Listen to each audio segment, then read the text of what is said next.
Welcome to Doing Life Together, episode 50. I feel like there should be some fireworks going off or something right now.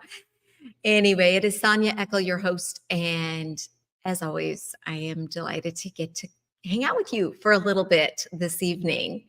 So as you're popping on, would love to hear where you're watching from. I know that I'm hearing from some of you even in other countries. So it's always super fun to hear. And thank you. Thank you for your messages that have just shared that it's been helpful to talk about the things that don't always get talked about much. So here we go. All right. So tonight, what God has put on my heart is something that I'm actually uber passionate about. And hey, Facebook, YouTube, if you're catching this and you can give me some comments, I just want to make sure that I'm live in there. I see you all on Instagram, so I know we're good there. All right. So tonight we are going to Australia in the house. I love it. So good to see you. I love all my Australian friends. So good to see you. All right. We're talking about raising kids, and I think most people right now are at least aware to some level that the world's not an easy place to raise kids right now. It hasn't been for a while, but the toxicity is off the charts what our children are exposed to now, even compared to when I was a young child, like dramatically more chemicals, more stuff to be aware of. So tonight, and feel free to tag moms, dads, parents, young moms, grandmas with littles, whatever. I just feel like, again, this is stuff we need to talk about because that's how we can bring about change. And the most important thing, I believe, as a parent, is that you are the gatekeeper for your child, right? They don't know how to protect themselves. And that is our role. That's where God has put us as parents. And some of you may remember my episode when I talked about pet health. And I shared with you a regret that I have as a pet parent that I did not do my own research on a couple of things. I just trusted our vet that what he was telling me. It didn't even occur to me that these things, and I look back and I think, good gracious, Sonia, how did you let that one slip past you? Because you research everything I say loosely, but I am a bit of a nut case when it comes to deep diving things, especially when it came to my babies and now raising 4 boys.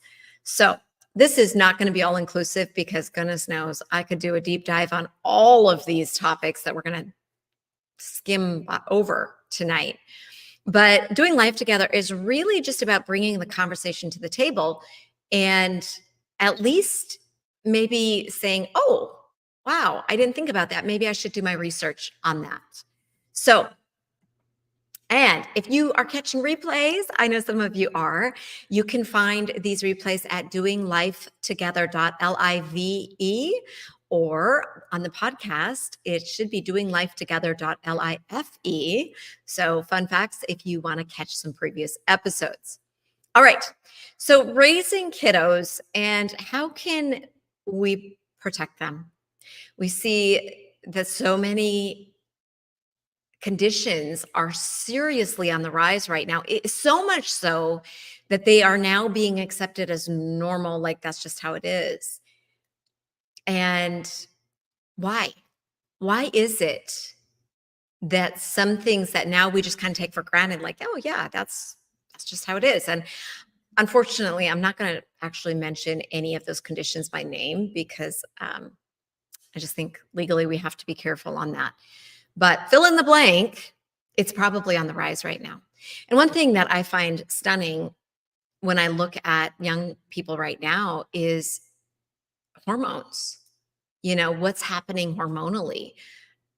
The age of girls getting their period and, maturing and different things like that.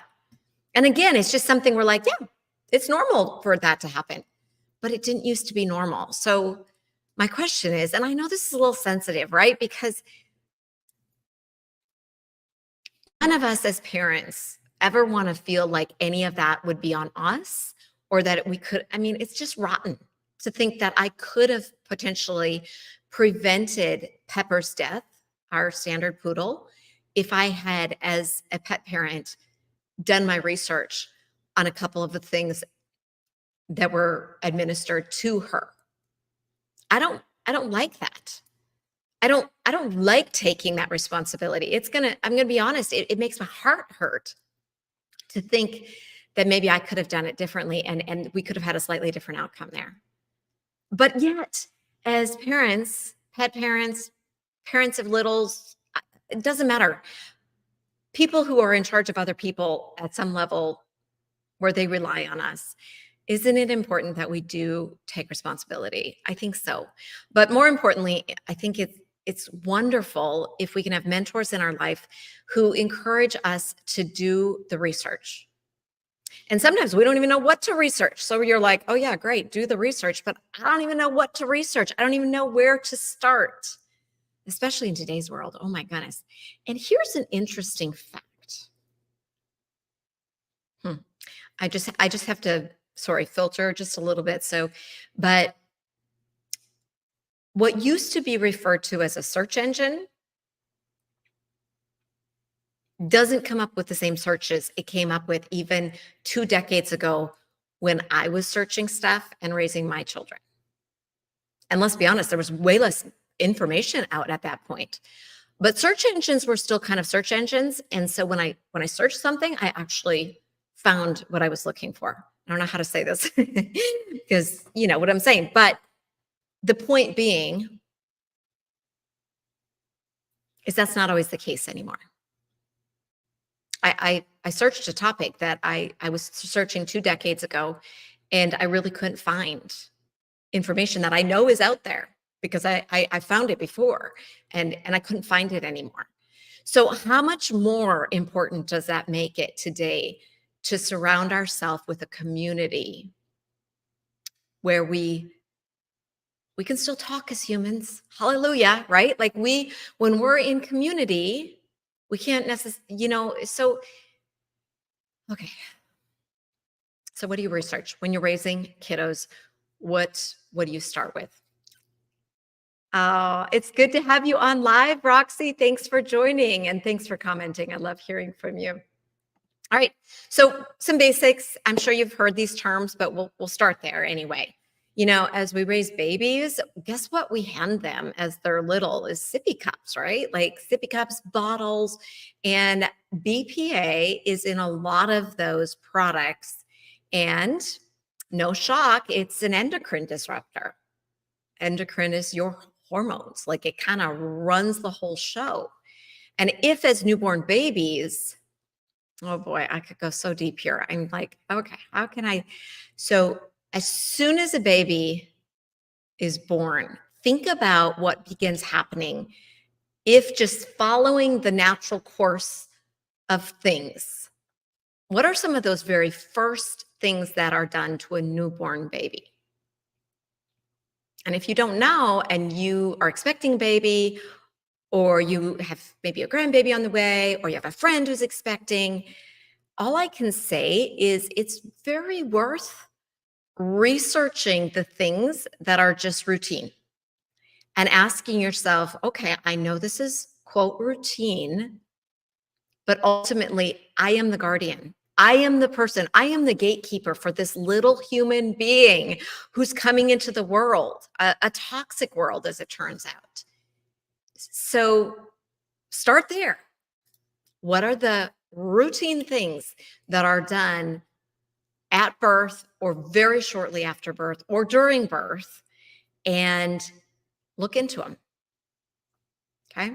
I know that's super vague. That's not by accident. I'm just saying from the moment you're in labor and they're putting a heart rate monitor on and they're administering an epidural, and epidural slows labor. So then often there's Pitocin added to, which makes labor very amplified. Like all these things, If you just go in and you're like, yeah, I'm here.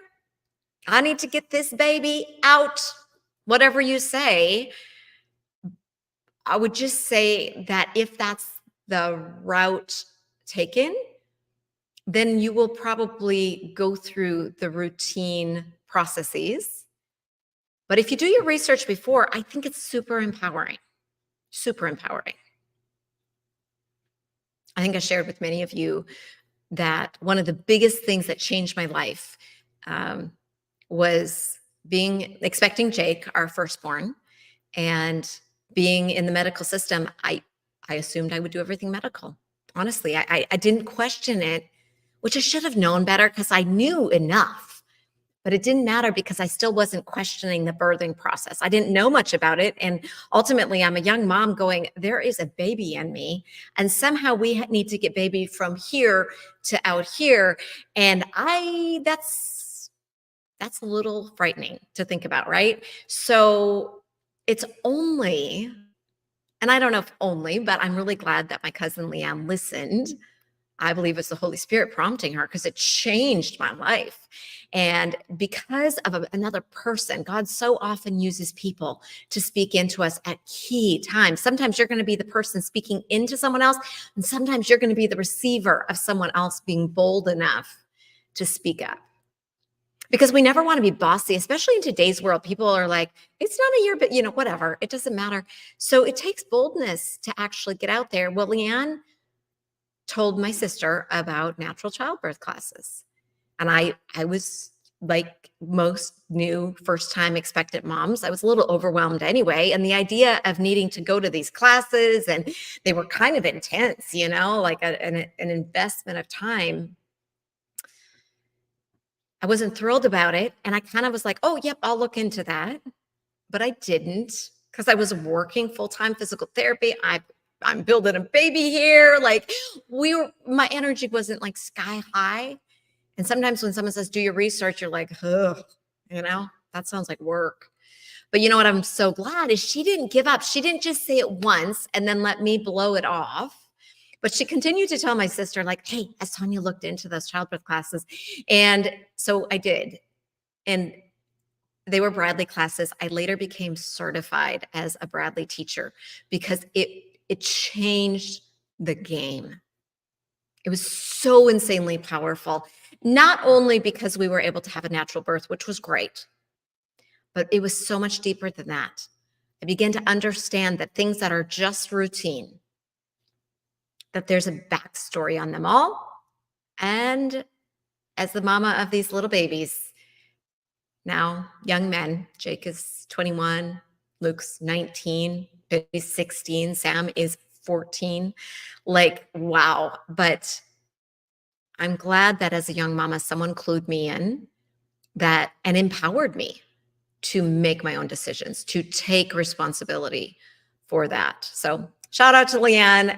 Not the first time I've given her a shout out, but really, truly just beyond grateful, because that was really where I became empowered and courageous enough to buck the system a little bit.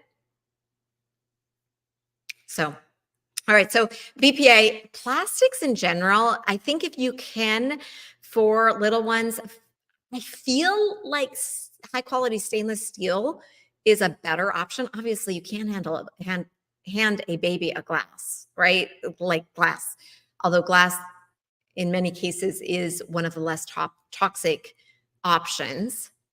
But okay, yeah, amen. So, just sharing in the comments, like I'd love to be able to slow down puberty for my little girl. She's already 10, and like, yeah, as parents, what can we do to shift what is now becoming considered normal, but is it, and why is this happening, and why are these hormonal systems getting kind of whacked out a little bit, right? Okay. So yeah. And Roxy's just sharing like, hey, I wish I could go back and do labor over again, knowing what I know now. That's life, right? Like hindsight's always 2020. However, even when we made a decision that we would do differently if we had the option to do it again, when we become empowered, we can change that same situation for someone else. And I think that's huge. So, I mean, that's why I shared about Pepper on the pet health thing. And that's, I mean, I started to cry because I take responsibility and I recognize that as her pet mama, I didn't do the right thing. But that's okay because if I can help one of you not make that same mistake and not lose your fur baby prematurely, then that's worth it.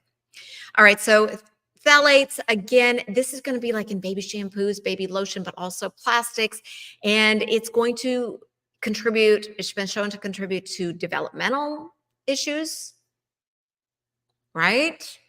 And of course, endocrine system disruption, hormonal disruption. So again, this would be like in soft teething stuff, the toys that we hand babies to chew on. There's certain plastics that are more prone to having phthalates in them, but that would be something to not use. Of course, we want to be careful about things like lead. Those are kind of obvious. And back in my day, there was still a lot of lead paint in old farmhouses and stuff. So, it was a high awareness.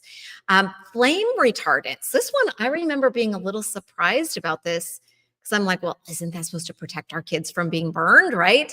But unfortunately, they're chemicals and they've been tied to, again, hormone disruption, lower IQ. Like, who wants to hand your kids that? And developmental issues. So flame retardants, one of the biggies that I learned early on is that they're in a lot of pajamas. So as a parent, do your research. One of the things that I think makes a lot of sense is to find organic natural fibers as much as possible for kids. I know they're not necessarily always as cute and all the things, but if you can find natural organic cotton, organic because these do have a lot of pesticides sprayed on like cotton. So organic is optimal, right? But wool can be a really a much healthier option.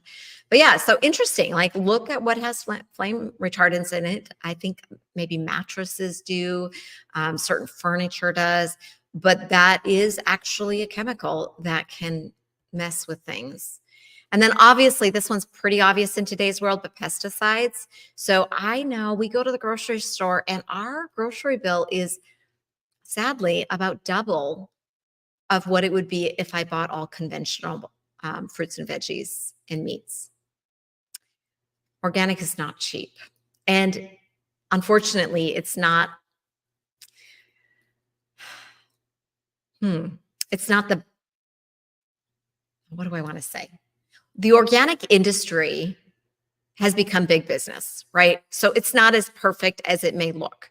However, it still seems better to me than something that's not organic, right? Like I know it's probably not as organic as we think it is. Just as you learn more about that industry, it's kind of sad, but at least there shouldn't be genetically modified under the organic certified organic label, and there's not supposed to be pesticides. So that's huge to me, even though I know it's probably not perfect. And I know there's a lot of loopholes and all those things. And I know it's a lot of extra money to pay.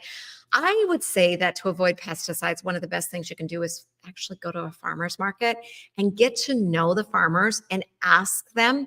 When someone is looking you in the eye, you can tell if their passion is to actually create organic and so forth. So I feel like that's probably the best deal, but understand, like we used to do farmers markets a lot more when the boys were young, because actually they're kind of fun. They're kind of spendy, but again, you're getting locally grown in season stuff, but they do take time. But I think that's always a great way to go. But pesticides, another thing is, I mean, think about the school list. You guys know this is a hot button of mine, but disinfectant wipes, they're actually considered a pesticide. And most parents, if they just watch the ads, believe that to create a healthy home for their family, they should be disinfecting every surface in the house. And oh boy, is that a rabbit hole. Boy, oh boy, oh boy. That is like such a huge topic right there. What we're doing to our immune system on every front. Yeah. But but those are pesticides. They're actually considered a pesticide. They're labeled like that.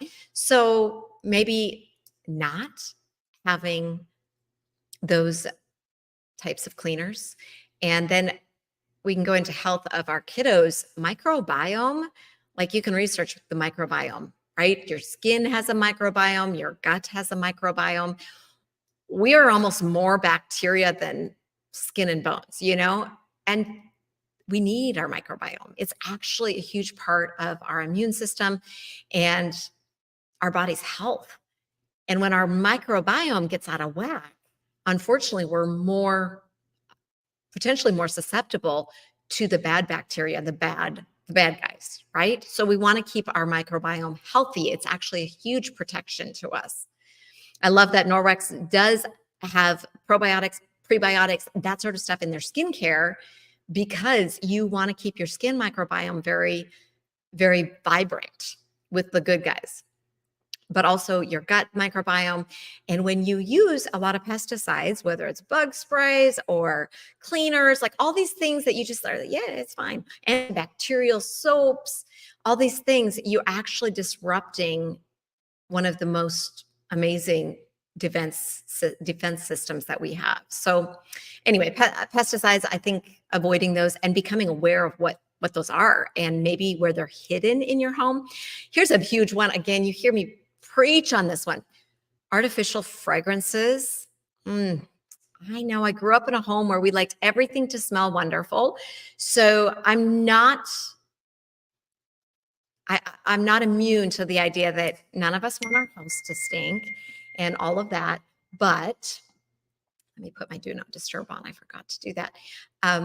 But artificial fragrances are causing massive problems, and they're in everything. They're in your lotions. They're in your shampoos. We're plugging them into our wall. We're burning them in wax, things. Like all of those things, unless you are being extremely cautious of the fragrance, very high chances it is an artificial that could contribute potentially to respiratory issues, right? Like that makes sense that it could irritate the respiratory tract, which is, if you've got like allergies or asthma or anything like that in the house, for sure, get out the room sprays out of the house. Get those plug things in that give off scent and just be aware. And there's ways to naturally deodorize your home. So I actually find them more effective than the chemicals that just cover up the stink. And so, yeah, I mean, again, shout out to Norwex. You guys know that's what I do full time. And that is their enzyme line is brilliant. Brilliant. I love their enzymes. Their mattress cleaner. Oh my goodness. Their odor eliminator is very powerful. So there's options. And then you can get like charcoal odor removers. There's just better ways to do it than artificial fragrances. But also I know that it's super popular with kids to go and get these like super highly scented perfumes and lotions and all of that. But if we're actually going to protect our kiddos, especially like their hormonal system, their reproduction systems, like all those things are endocrine system. And so if these things are disrupting their endocrine system at a young age, what is that long-term result? Now, I do love that the body's very resilient and we can detox. So, I'm not saying this to be hopeless because it's not hopeless. We can support our bodies and detox. Of course, parabens, again, be looking at your personal care stuff. That is a huge place where people, I think, have a lot of unsuspecting chemicals is in personal care. Lotions, shampoos, obviously skincare, things like that. Look for those. Find companies that are very trustworthy on their ingredients that they allow and don't allow. That'll be big. And obviously smoke. I mean, we know that has downside, to be exposed to cigarette smoke and whatever. That has a variety of things that would be better avoided for our kiddos. Formaldehyde, this is in a lot of like the pressed plywood. So, and I think is formaldehyde, what else is in formaldehyde in? Is it in Also, new carpeting is not very good for us, like the off gassing. A lot of things off gas. So, one thing you can do is you can off gas it outside instead of inside, because inside your home, when you bring in these chemicals inside your home, our homes are created so airtight now for energy efficiency that it's difficult to detox the home. So, you could have a whole house fan. I know those of you like out in California and stuff, a lot of you have whole house fans for the heating cooling benefit, but also just bringing fresh air in. That's never a bad thing. Or air exchanger, that's great if you're building a new house where it's bringing in some fresh air. And house plants, I'm a big fan of those because they do God's natural detox, things like that. But just open the windows, right? From time to time. And let's see. Oh, another one is it the PFCs, I don't know, fluorinated or something.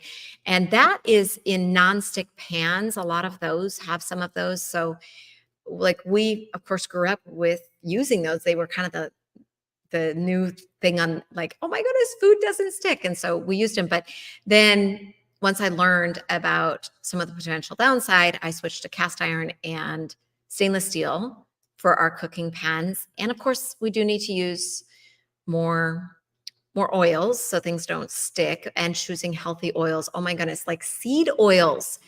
Oh my word, do your research on seed oils, specifically like soy oil, corn oil, vegetable oil. Come on, something named vegetable oil. Isn't that like eating your veggies? No. Like it is this is a huge thing that I think if many families would just look at that one thing, that inflammatory things would go down. I think there'd be massive benefits if we could get those out. Now, unfortunately, fast food, think about all the deep fat fried stuff and how hot that oil is. So, of course, many of these oils denature at high heat as well, in addition to them not being healthy.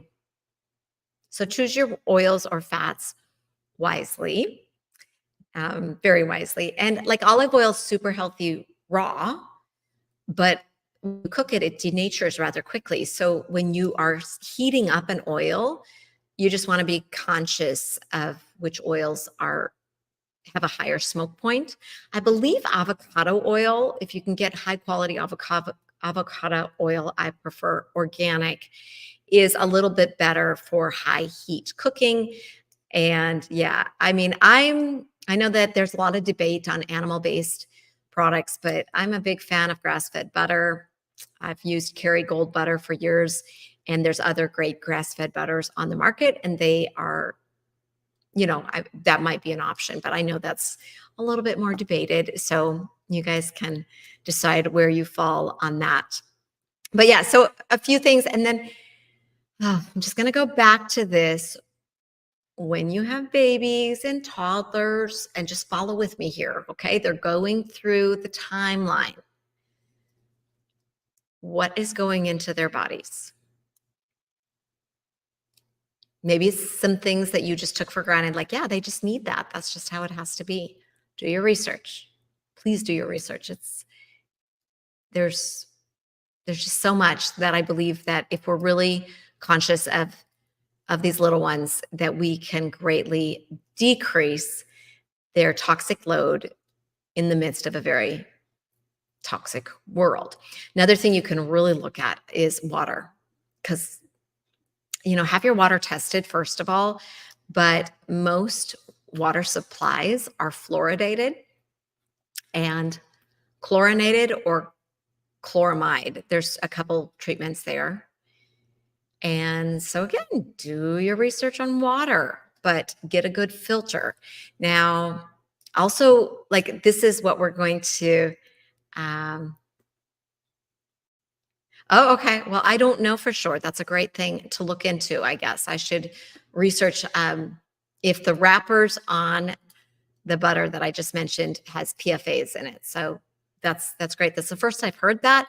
But that's another issue, actually. I'm glad you're bringing that up, because look at, even when you go buy organic produce, like we buy organic peppers, guess what? They're wrapped in plastic and they sit there in plastic. So if plastic has a lot of downsides, it's frustrating to see all of our veggies wrapped and sitting in plastic.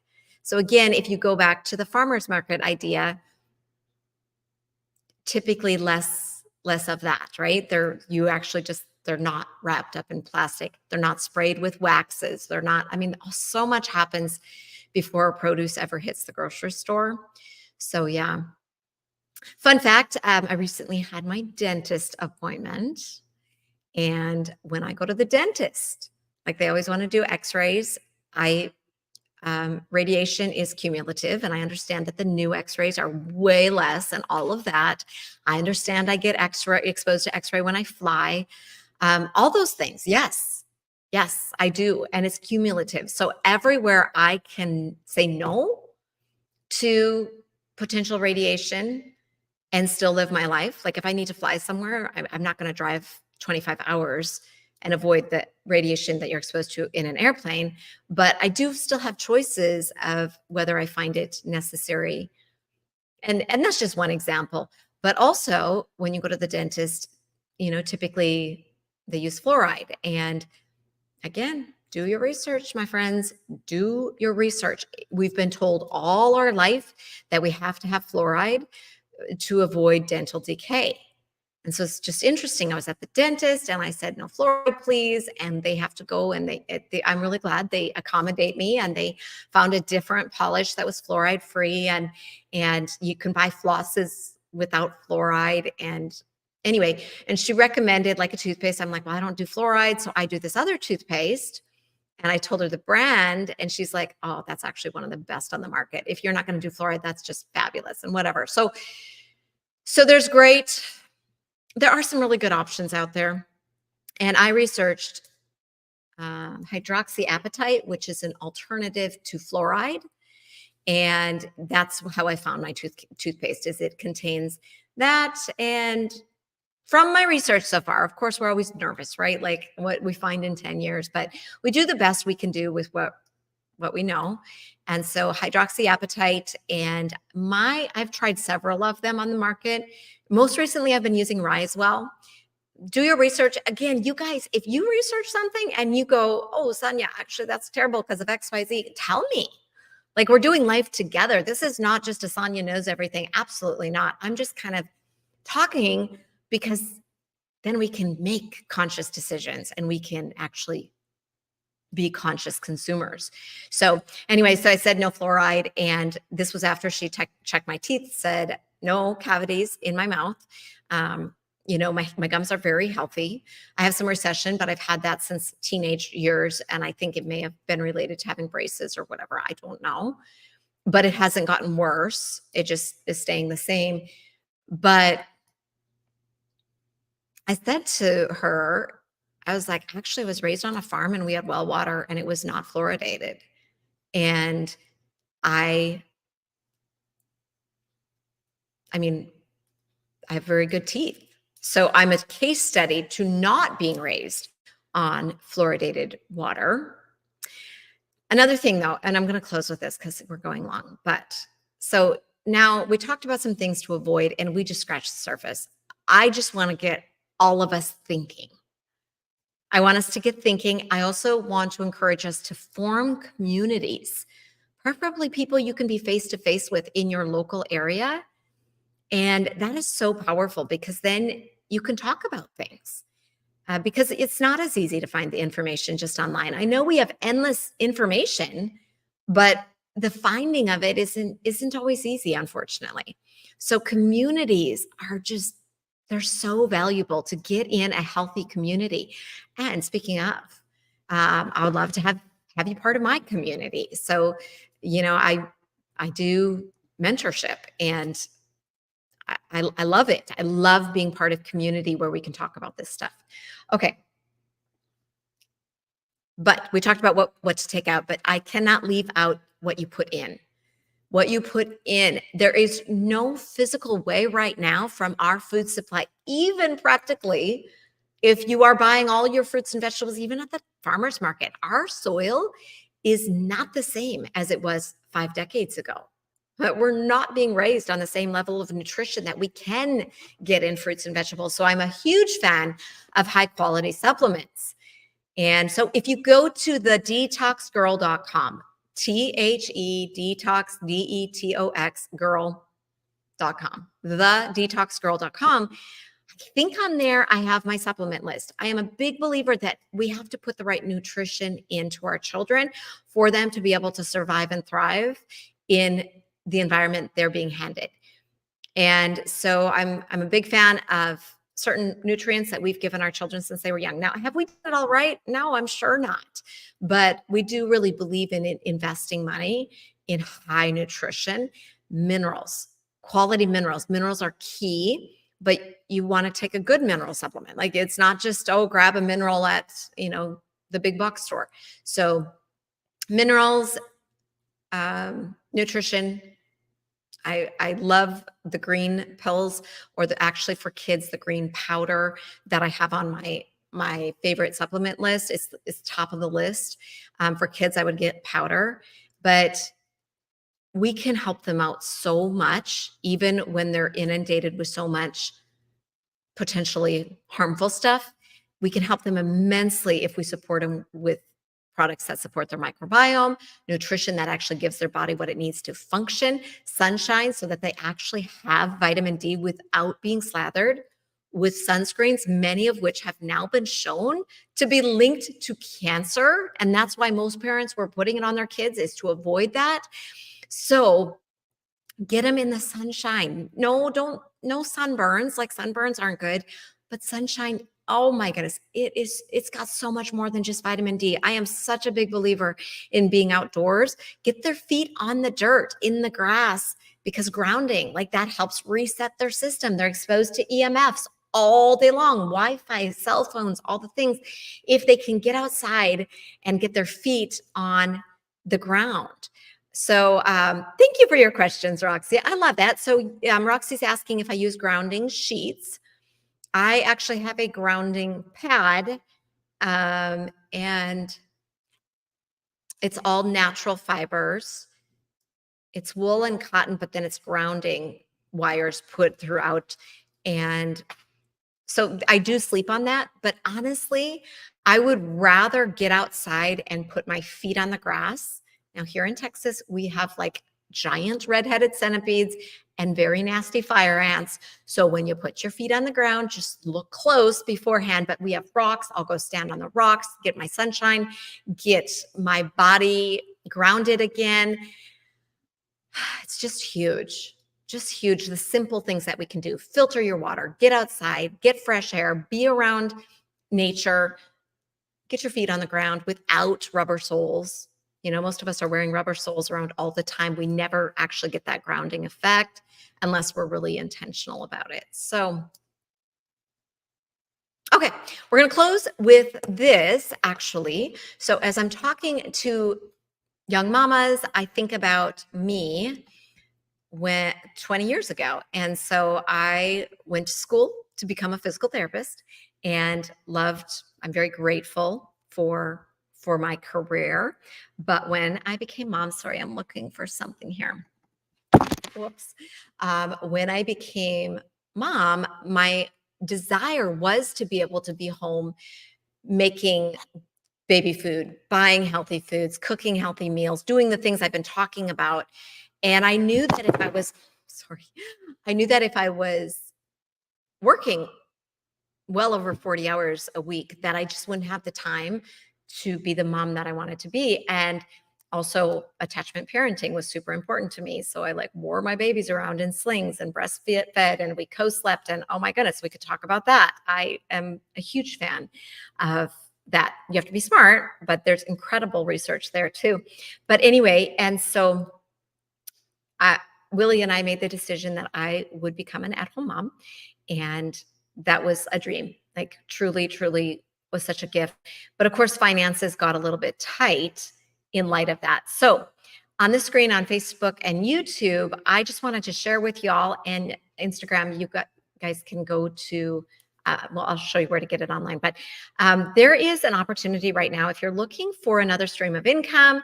Maybe you've been thinking about direct selling. I'm passionate about the direct selling industry. I coach in the direct selling industry for a reason, because I think it's brilliant that you can build a business from home with basically most comp plans don't cap you out. Like even as a professional, most careers are capped out with income. And so anyway, and that's of course not an income claim. That's just a pure of the purity of comp plans. I don't think the majority of them cap out what you can earn, which is pretty cool. But Norwex is doing a risk-free join for free. You just pay less than $10 for shipping, and you can open a consultant account. And if you're working with the consultant, obviously get with them, get their link. If you're working with me or would like to do Norwex with me, my link is joinwithsonya.com, Sonya.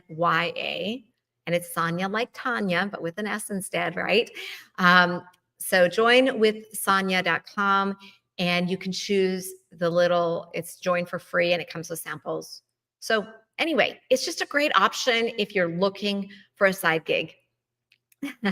Norwex will change your life, Roxy says. Oh my goodness. Thank you, Roxy. It's so true. I do find it to be an incredible company. So, and incredible products. And speaking of detoxing your home, I'm a big fan of Norwex because it makes it pretty simple to eliminate so many of the toxins that we've talked about tonight. And I think that's huge. All right. So that's that. I just wanted to make sure you guys knew about that it's September. Oh, and I got to tell you one more thing. So I love travel, and I grew up on a farm. So we honestly didn't travel very much. I was kind of jealous of my cousins who got to like go to all these fun places, and farming is a little bit different. Not that I would undo growing up on a farm. I loved it, but I love travel. And so Norwex also just announced that when you join, you can earn a free trip too. So if you want the details on that, I just posted a YouTube video today. All right, my friends, I would love to hear your top takeaway. Thank you for hanging with me a little extra long tonight. I pray this has blessed you. And yeah, I just pray blessing over the rest of your week and your weekend ahead. So I am going to wrap up here on Instagram, and we will see you all next week.